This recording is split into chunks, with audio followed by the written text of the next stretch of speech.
Mike Levin. Tuesday, July 11th, 2018. At about 9-10 a.m. and I'm using this to think through work now.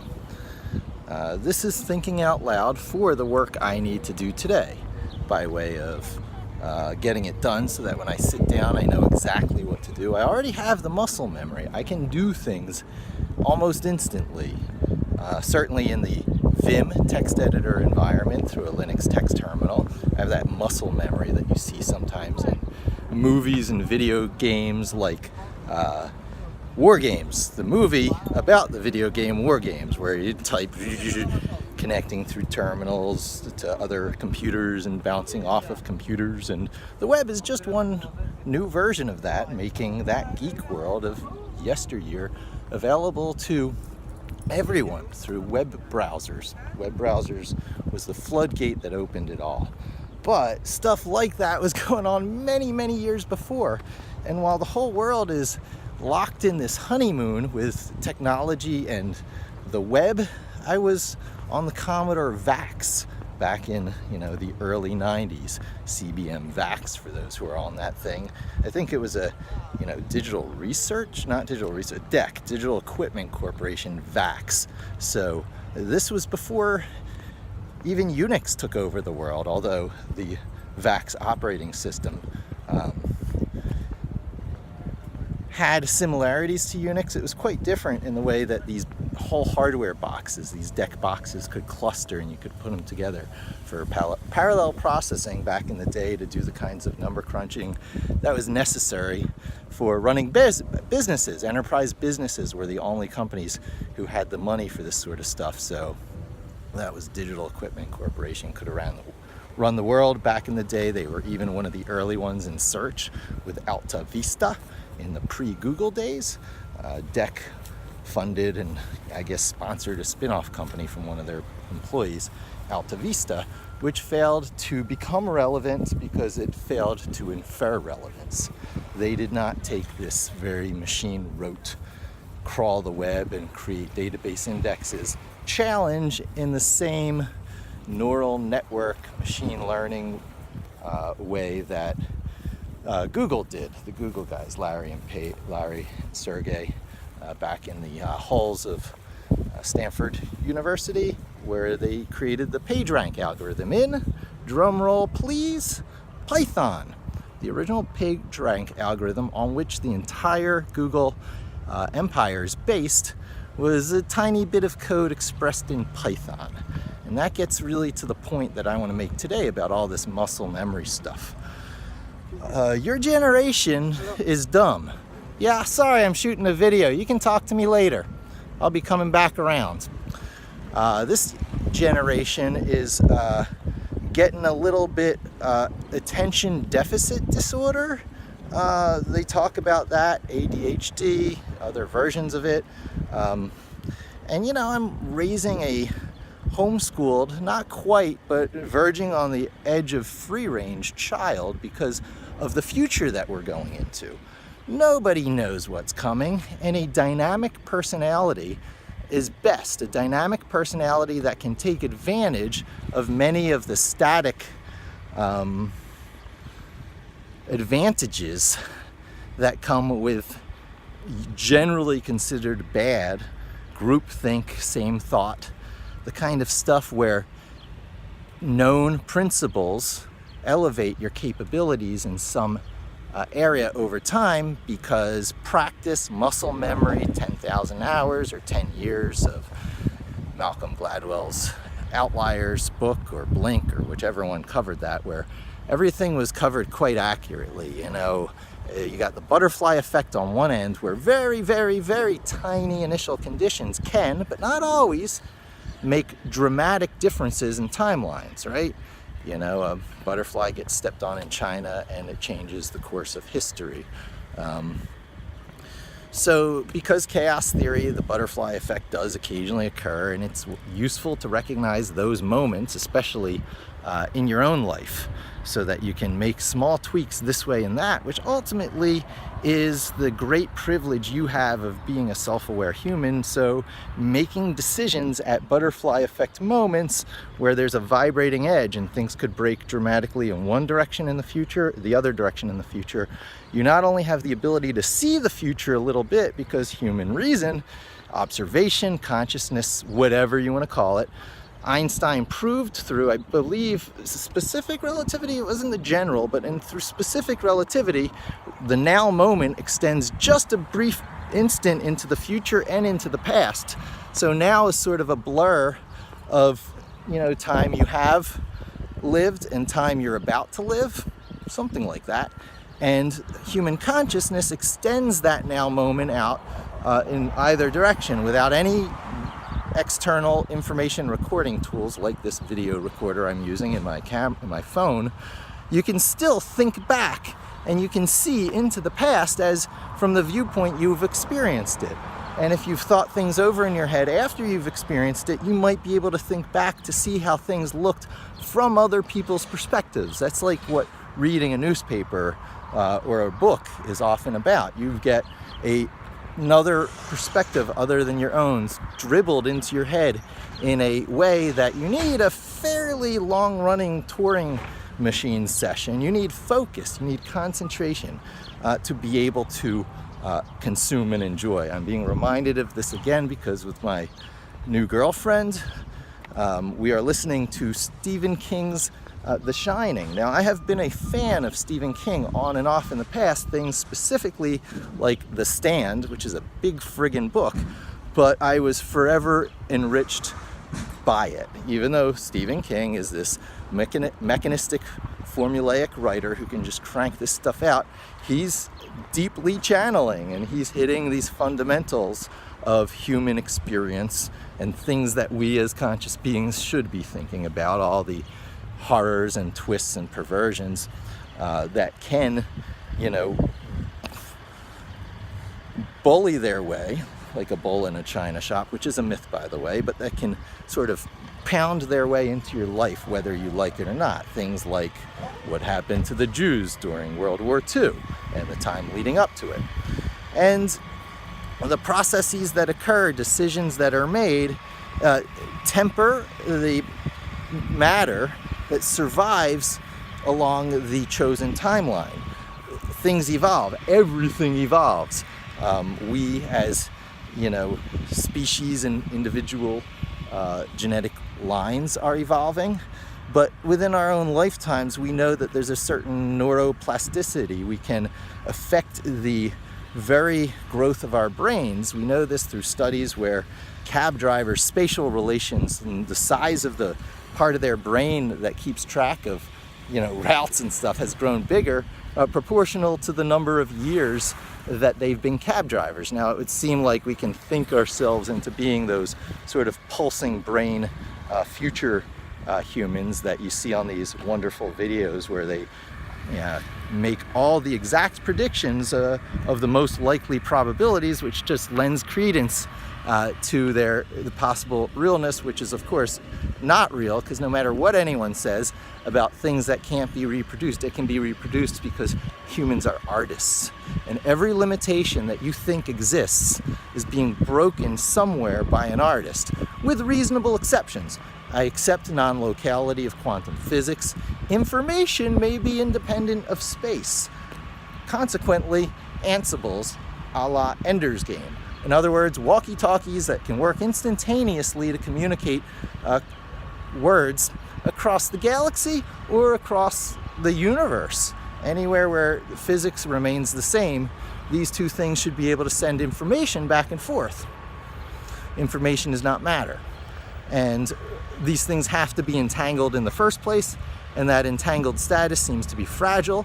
So 2 bits of matter need to be brought in contact, become entangled, separated as walkie-talkies, brought to, say, opposite ends of the galaxy. Those 2 things will be able to communicate information as fast as you can pump it through, as fast as the number of things that got entangled. Larger the surface area, larger the bandwidth of your Ansible. I accept this. That is not teleportation. Teleportation is of matter, which is very different stuff from information. At the end of the day, we as living conscious beings are information. It's about the continuity of information along a matter substrate that lasts about, 80 to, if we're lucky, 100 years. And play it out well. Someone dropped a coin in a game machine and that turn is you. So use that turn well. This is why the, suicide rate is somewhere around 4%. But if the tip of the iceberg principle applies, that means those that have contemplated that is running around 30 or 40%. A sizable minority of the population is probably thinking it so that the end of the funnel can be a whopping large 4%. A 4% conversion rate in online marketing, for example, is enormous. So that's the rate at which people clock out. So a big part of the game that you want to be conscious of when you drop that coin in is don't just give up your turn. It's, if you think you must, it's because the intensity of the game is too much for you. And is that a bad thing? No, because you're channeling deeply. Physics is tied to emotions. The higher level the abstraction, the more sophisticated and less mechanistic and deterministic things become. So the more things become human-ish, or the richness of life on Earth, the more non-deterministic, the more non-clockwork, the more non-Newtonian things can become, and the greater the effect an individual node in this whole network of interrelated nodes that are moving forward through time, that are coming from a bunch of matter drawn from, say, the roots of a tree, roots of a tree? That's a tree, right? No, that's a pole. To make my point, I have to point at a tree. But you get the point. Matter gets sucked up in the form of the minerals. It's not really proteins. In a human life, it would be a protein. But for plants, it's, minerals that are seeping up through a series of natural, I forget the name of it, but it's a convection where the negative pressure of the water evaporating up because of all the surface area of the leaves, water is evaporating off, pulling up through the tiny tubes, which is the cellulite, I think, cellulose, I forget. One is thigh stuff, the other is plant matter, but through the tiny plant matter pipes that are made out of the very stuff that's being funneled up as a solution in the water from the vitamins, it builds taller trees and it adds more surface area to the leaves that's capturing the sunlight and powering the whole system, but it's a very static thing. Plants land on the very static strategy, the static side of the continuum of strategies, where at the other side is completely dynamic, completely loosey-goosey. You don't even take for granted that there's, a matter differential between down, where there's dense matter and things to be mined, and up, where there's very little matter, but there is energy. And by the way, none of it is really information. The information is just the sequencing of molecules in the DNA that comprises this stuff, which is a self-describing factory. That's all.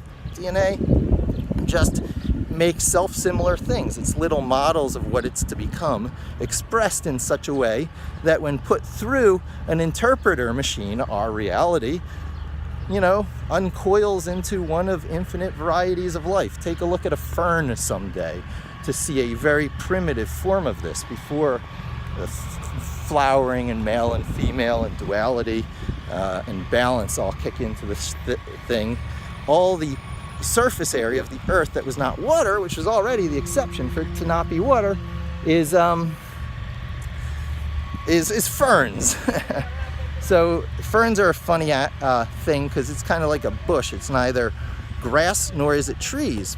So when plants got sex and learned how to do big grabs at the sunlight, they did it through one of two strategies. They did it through I guess I won't walk underneath there. Out of courtesy, I'll turn around. That would be rude. So trees became woody and made long stems and big, leafy top areas. which creates a canopy that starves things down underneath. Things down underneath tend to be grass. Grass does not much like the trees. Neither do trees, they're rather indifferent to the grass. Grass is the kind of thing, the tree strategy is a violent assertion in the plant world to grab light at the expense of thy neighbors. So trees are trying to kill the grass. Grass strikes back by having all sorts of useful attributes to human beings and other things that consume it, wear it, or whatever else one does with grass. And consequently, the American Great Plains, it's not the American Great Forest. Europe has that. In the middle of Europe, you got forest. And the kind of greenery that you're around as you grow up affects the strategy. Are you going to be a farming and agricultural-based society, such as greatly here in the United States? Or are you going to hold your values more deeply in hunting and gathering, as many Western, all European cultures date back so long that if it's not hunting and gathering, then it's herding the animals because they got tired of hunting. And you got your highland dwellers like your Irish and your Scottish. And again, outliers, read that. This sets in culturally, if not genetically. It's still some debate. Why are Asians so good at mathematics? Well, their language is very conducive to it, and that alone could explain it. You blend the language in with all the culture it represents, and bam, you've got a whole society that's just better at something than the other societies on the planet. It seems terribly unfair, but it creates all sort of a Zen-like balance of different capabilities in different places on the planet. This wood chipper has always entertained me, just the idea of a random wood chipper always parked there. And it's the lowest price wood chipper on Staten Island. So if you need a wood chipper fast and cheap, these are your guys. So today's work. What we do with our human consciousness that is on that vibrating edge of decisions is we put ourselves places where we can convert that potential between the energy shining in from who pays for it all, ultimately the sun, wherever that is. That could have been a good shot if I got it right. We gather the energy from where it may be. The clients with money, the clients who, need to reach an audience. That audience is you. Different people who produce different types of content geared towards different audiences who are somewhat self-similar to themselves, because we're all variations in some sort of branching, spiraling tree, and we strike chords with each other, and we like each other's vibes, and we get in tune, and we're on the same wavelength. So I'm on the same wavelength, I think, with a lot of people. I draw my energy through stories like The Wizard of Oz and Alice's Adventures in Wonderland, but particularly The Wizard of Oz, because I am at the gates of the Emerald City.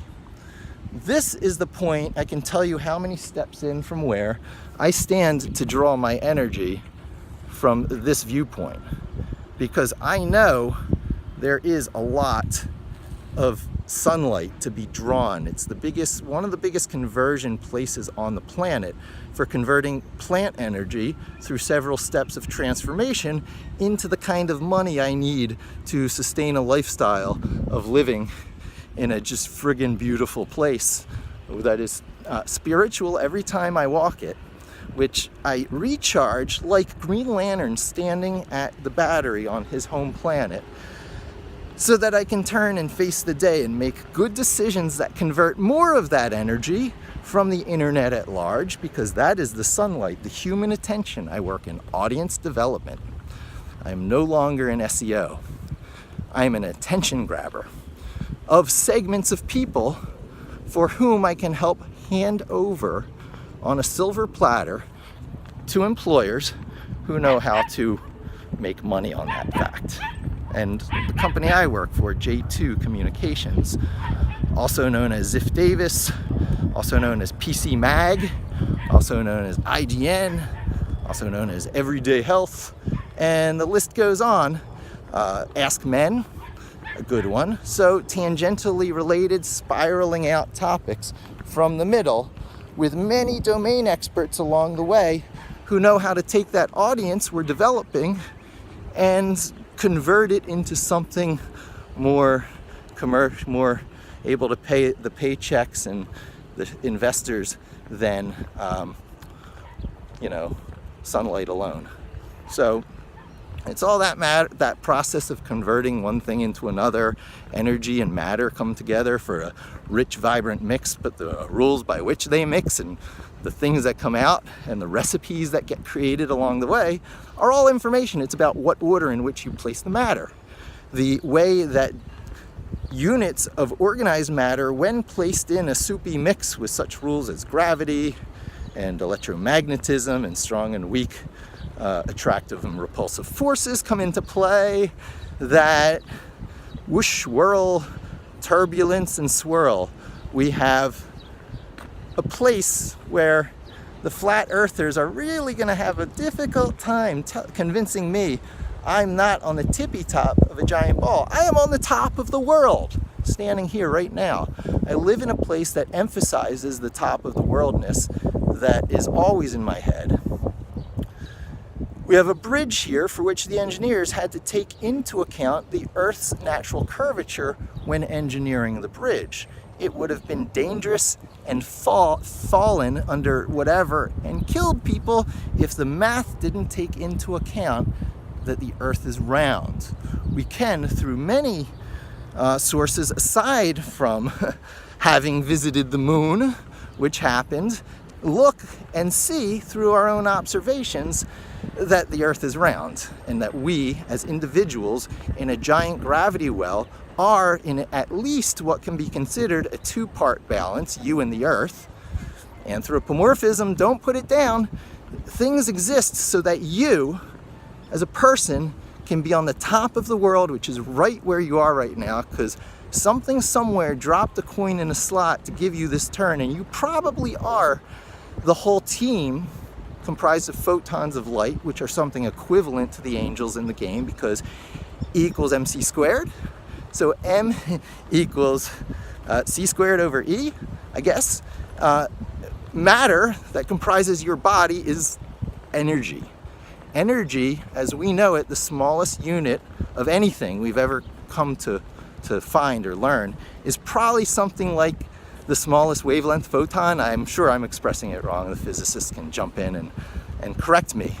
But it roughly equates to 1 Planck unit, the theoretical smallest unit of matter that can exist, a time-space unit that could be a universe in itself if it weren't surrounded by countless and functionally infinite others around it, the closer of which define the local space that you are in and the people you know and love are in, and the reason why teleportation is difficult. But together as a whole represents the whole known observable universe. And a lot of questions are never going to be answered because we're inside that system. And as an insider of the system, everything described by that system can by definition not be proven true. Everything you can think of is a plausible truth, and just as likely not the way things work. So, Transcendence, all these movies, achieving that next level of godhood, and the Culture series by Ian M. Banks. I always gotta go slow because I get that confused with the guy from Lost Park, played by Jeff Goldblum. But I'm pretty sure it's Ian M. Banks has created the Culture series, which is the ultimate Star Trek sci-fi series. Everyone should read it, but it's so much better than Star Trek. It's a universe where instead of the parallel universes of Rick and Morty, it's up and down universes of the dimensions. And transcendence regularly occurs, but it's kind of considered gauche. You can go to that coveted place where things are even more complex than 3D space allows, with the fourth dimension maybe being time or not. We don't quite understand time yet. But you can go there, and everything is so enlightening because you can see every point in space from every angle. Nothing in the 3D worlds are invisible to you, and there are functionally infinite 3D worlds. So that fourth spatial dimension life, or fifth dimension, whatever you want to call it, is that Mitzel-Flick Batmite thing. They got these things right. There are entities there that are the next degree up, self-similar version of humans or top-level thinkers that spontaneously occur because that's what matter does. When matter combines with energy, self-similarity, fractals, all that stuff kicks in to make self-sustaining systems. Nothing is ever really fully self-sustaining. Systems are spun around. When it's simple orbit, particles around a single center, it's nice, it's stable as you can make it in a predetermined, calculatable way. Stick another heavy gravity planetary body to make it binary, and then put things in figure 8 orbits around the two of them, and you got a strange attractor whose second degree equation, or power equation or whatever, it's not simply linear. It's not something times a real number, it's something times itself. So the whole fractal self-similarity thing kicks in when things are that way, and it's like attractive repulsive forces in orbit. You get the strange attractors. Google it, read about them, Lorentz attractors, all that stuff, where simple formulas create chaotic unpredictability that can be stable over the long term. Stock markets, price of cotton in the Netherlands, or whatever. It's all these things that are mapped out and statistically collected that always show all the same underlying driving numbers, the universal numbers of nature, pi being one of them, the golden ratio being another. There's a whole bunch of them, and they're the basic building block rules that get put together into the stuff of nature and the derivative junk that starts its path to decay back to its original state of nature, given long enough time, because time and just the beating down of the sunlight will reduce everything to dust if there's not life bootstrapping it back up into some self-sustaining automated state. As a search engine optimizer, optimizing for Google, the content is the stuff I'm gathering together. I'm marshaling my forces in the art of making an entity whose momentum and self-perpetuating and ability to be a strong center for a self-similar network of things is precisely what I'm doing in this very abstract world that I've seen before. Everyone in the world now today, I was saying your generation is stupid. You're shallow, you're Twitter, you're on the surface, you don't have the attention span for reading a long book. Try some Tolstoy and come back to me and try and make that same argument you're making. And I mean really read Tolstoy, don't get the Cliff Notes and skim for a plausible version of having been there in your head. You haven't been there in your head, and the neuroplasticity has not taken the same shape in your head as those who have read Tolstoy. And I have not read Tolstoy, and I have not learned and done projects in Lisp, and I have not bringing my body to physical perfection in any of the martial arts or sports I've tried taking up over the years. It's not in me. I am the nerd. And I found Python. And I found something that can be installed on any platform you're on by installing Anaconda from Continuum.io, and this is the beginning of the magic spell. If you want to jump on the same bandwagons I've jumped on of recent years and cut out all the blind dead ends of the robot, the Roomba crisscrossing the room, having to get to almost 50 years old to make these conclusions, listen to what I have to say and just jump on the following bandwagons. Learn to open a terminal on your computer, whatever it is. If you're on Windows, you want the Ubuntu Linux subsystem. Takes a while, but it's worth it. Get it. Then you can just have a shell opened up on your Windows machine as you would one of these old-fashioned useless bash command line, whatever they call them, comms, or there's PowerShell, which is even worse because it's trying to fix something that was so fundamentally wrong in the first place. Or you can just get a terminal shell and jump on the bandwagon of the winning, thing, Unix/Linux. Windows has aligned itself with Linux as opposed to Unix. That's sort of the bad boy of the Unix-Linux world, which all started out in the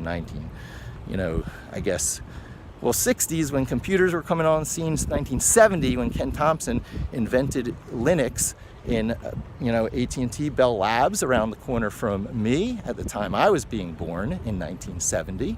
So I was kind of at ground zero for the computer information age revolution, because Unix Linux is significant because the portability of apps. You write your apps for the most part once and it ports anywhere.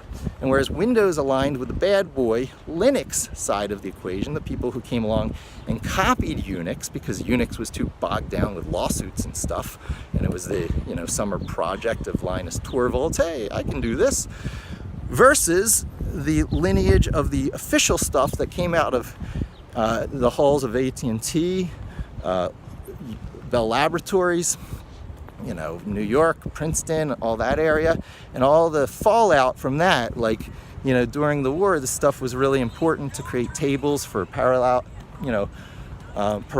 trajectories and, shoot missiles. So, on the tails of World War II, the ENIAC, I guess, in University of Pennsylvania, and another one that was in Berkeley nearby, the MANIAC, they kicked off the computer revolution in the 60s. Everything was special for the hardware through that to the 70s, at which time it was about to be unified under a industry consortium against IBM called Multics, which was mostly AT&T and Honeywell and General Electric and a few big players at the time, to create an alternative operating system platform for all hardware that big companies could charge every computing cycle. Cha-ching, cha-ching, cha-ching, cha-ching. Personal computer revolution hasn't happened yet. Computers were only in the hands of big governments, big companies, and they wanted to keep it that way with time sharing. And every time you connected, it was through a dumb terminal.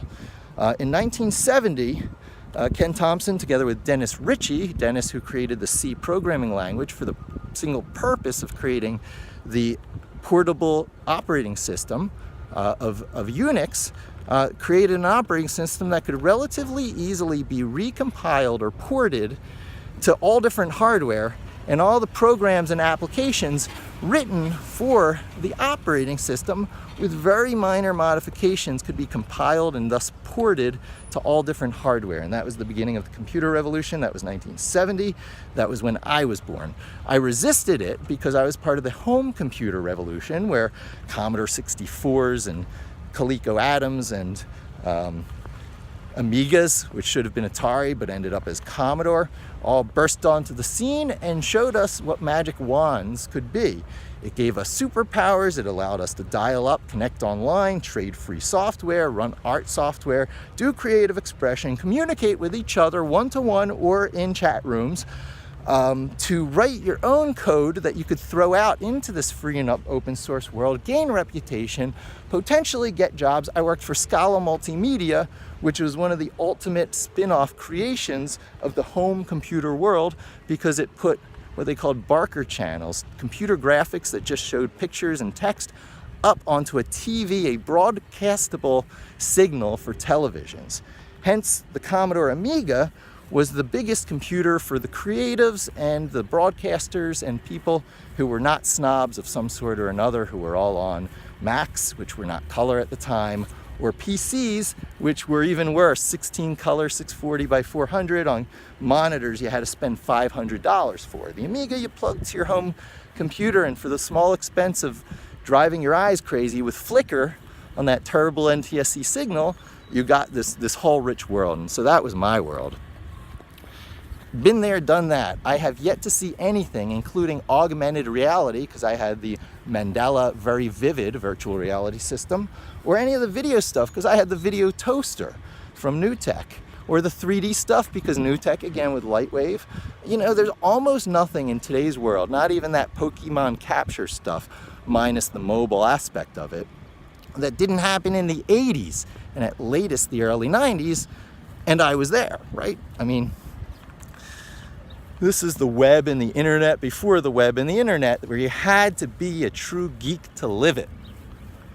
I lived it. I was done living it, and I went into a deep existential, funk, because it all went away when the Amiga went away.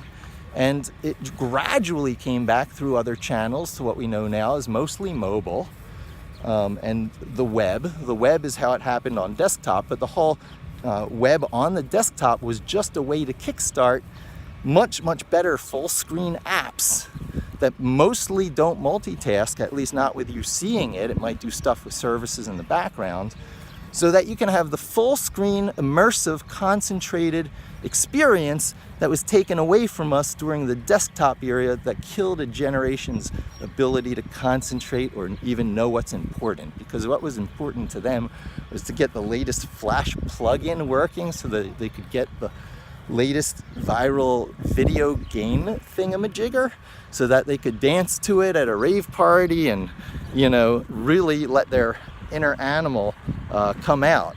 It was the orgy-porgy time of Brave New World. That was mostly the 90s. What was in the news during the 90s just played right into that. Animalistic, liberal, Democrat technology is bringing us to a Star Trek future. So whatever sails to the wind that expression is, and full steam ahead. Mix some metaphors, I'm an SEO. Go with it. When the Germans bombed Pearl Harbor, let him keep going, he's on a roll. So anyway, I'm from an old generation, and not the oldest. You'll find the people who watched Animal House for the first time in the theaters among my peers that I look up to. I work for PC Mag. I work for a publication that is even more nerd, old school, hardcore than I am, especially down to that hardware level where special strategic advantage is always yielded. So then I'm ready to go up because I've thought it out. I've brought this around full circle. You achieve muscle memory on applications such as the terminal server, not terminal server, but the text terminal, the Unix/Linux terminal that is just built into Macs, which are pure Unix, in the lineage of AT&T and Berkeley, where the legal entanglements did exist, but it pulled through, and Unix continued to be a successful, viable platform, mostly in the form of FreeBSD today, but also in the form of Macs. So, open up terminal there. If you're on Windows, you need the Ubuntu subsystem for Windows, which will allow you to have just a terminal. It's a long battle to get it, but once you get it, it's worth it. And then if your desktop is native Linux, like Ubuntu or CentOS or any Red Hat version or any Debian version, Mint, whatever, you have a terminal. Just open the terminal and get to know things there. And the thing you get to know is Vim, the Vim text editor. It's the biggest, most controversial, deepest learning curve part of what I propose, but it's worth it. Emacs is worth it too, and there are special breeds of wizards who learn Lisp and program in Emacs. I'm not one of them. I'm a samurai. I have a limited supply of weapons and tools that are my samurai sword that are built in some inspired way that hit a deeper fundamental than they alone would seem to be able to indicate, like the folding of the steel and the things that go into steel, and tempering the edge of a samurai blade to molecule thin sharpness, so that instead of feudal wars, the warlords could have their samurais just chop off a head when no one was expecting it in some interaction that got heated, and they were legally in the right because they were the lord of their land and they make the laws, so bam, punishment. Samurais didn't have to do much except keep their swords sharp, their skills sharp, and to be in the right place at the right time to use it in a very low energy ambush way. Very reptilian. Gotta say, it's the fangs, it's the saber-toothedness. You can see that curve. The best weapons that create the highest efficiencies, that can stop the biggest wars with the briefest bits of energy, are generally curved blades that are very sharp. That's probably still not me, but the things I talk about with learning the Unix terminal shell and Linux terminal shell, same thing. The commands are identical. When you're learning Linux, you're learning Unix, with a few exceptions that purists will pound the hell out of you on, but don't let them get you. The Vim text editor, which has its own long, rich history, its own creator turned against it by saying, you know, he didn't anticipate this world where low bandwidth was no longer a challenge and he would have done Vim differently. No, you want that low bandwidth efficiency for low bandwidth situations that happen in life. When you gotta, you know, control a space probe through a toothpaste tube hole. You want high efficiencies. You want read-write IOs that don't take a lot of bandwidth. So making that your primary text editor is a good idea. So Linux, Vim, and of course Python, which I talk about all the time. If anything is the samurai sword, it's Python. You don't have to be Guido van Rossum. You just have to use his tools and become a master at using it, because Python is becoming the English of tech more than English is becoming the English of tech. Trust me on this. It's a bandwagon you want to jump onto for many, many reasons. And then the final thing is Git. It's just a command under the Unix terminal or Linux terminal. It's just a command that you learn to use to make your code exist lots of places, sometimes privately just for your own use, sometimes publicly and very high profile for the whole social network thing and Metcalfe's law and having repositories in GitHub that get, you know, hundreds of likes and stars and follows, and you get credibility and you get jobs in whatever your, you know, specialty in coding is. So I'm doing that. I'm doing it with both Linux for portability of code and systems, which I hardly have to do anymore because Anaconda jumped on that bandwagon. And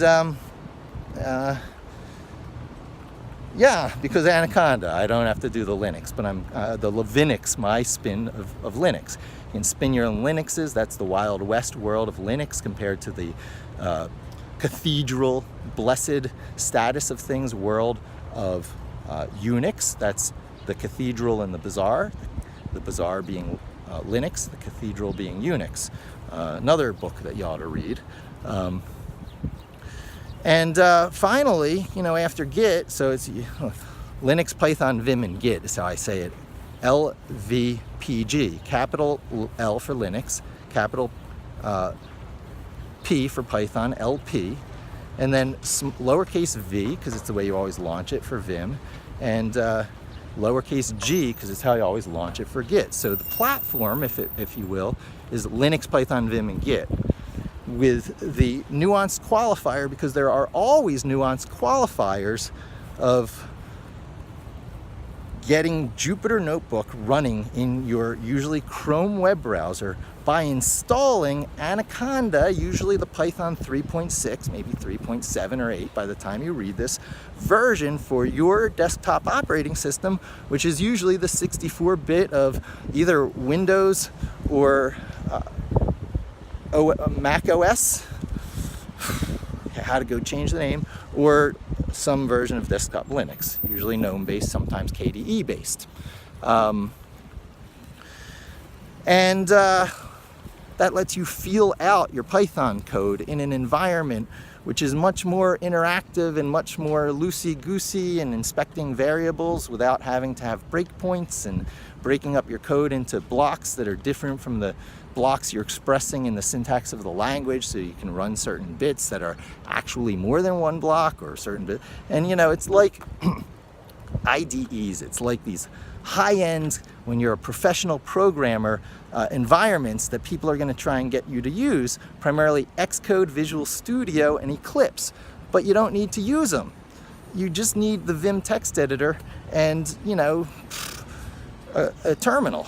You write something as a .py file, and then you do Python space that file name .py, and you've got automation. If it works in Jupyter Notebook as you're feeling it out, you copy it and you paste it into a .py file.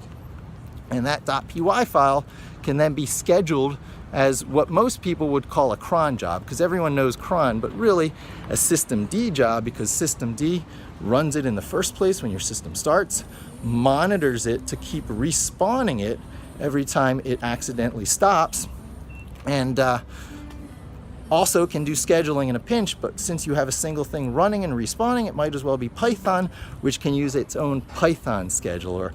Bam, you're a data master, even if you started out as an SEO. all this stuff becomes muscle memory. Jupyter Notebook and working in notebooks becomes muscle memory first, and then you gradually start to get muscle memory over in this very old school, hardcore, admittedly difficult route that I tend to advocate of the Linux terminal Python programming language under the Vim text editor, using Git to keep it safe for yourself or keep it popular for the world. And with that little circle, it's like having a Swiss Army knife extra tool in your back pocket for the rest of your life. No matter what money-making Java enterprise ventures you do for your employer to punch the clock, you'll always have something in your back pocket that can usually tackle the same problems, usually do it better, usually do it more enjoyably, with less stuff bogging you down, with shorter, more samurai-like efficient movements. And so you can do more work, so you can charge more for what forever becomes easier and more similar task all the time. Always being able to fit the right size peg into the right size hole, because you've been there, done that every time once, like has happened to me during the Amiga days. And now I'm just looking as an observer going, isn't this interesting? Everything old is new again. Where do I want to fit in? Linux, Python, Vim, and Git show everyone the way. Be a little counter voice to the one language to rule them all, JavaScript, and library du jour that's sweeping the nation right now. So on that note, back to work, to my automation script that I'm picking up from Jupyter Notebook, where I filled it out, and moving it to the automation side, where I can do that same thing 4 times with this different set of input variables and create different output.csv files that get passed along and become a wonderful, big, repeatable win product that we have as an internal product that we just imagined into existence. Build versus buy. Build when you can do it this way and get some competitive advantage by the time the buy folks have even just figured out what product can even do it, if at all. Thanks for joining me. Hope to see you again soon. And don't forget to subscribe.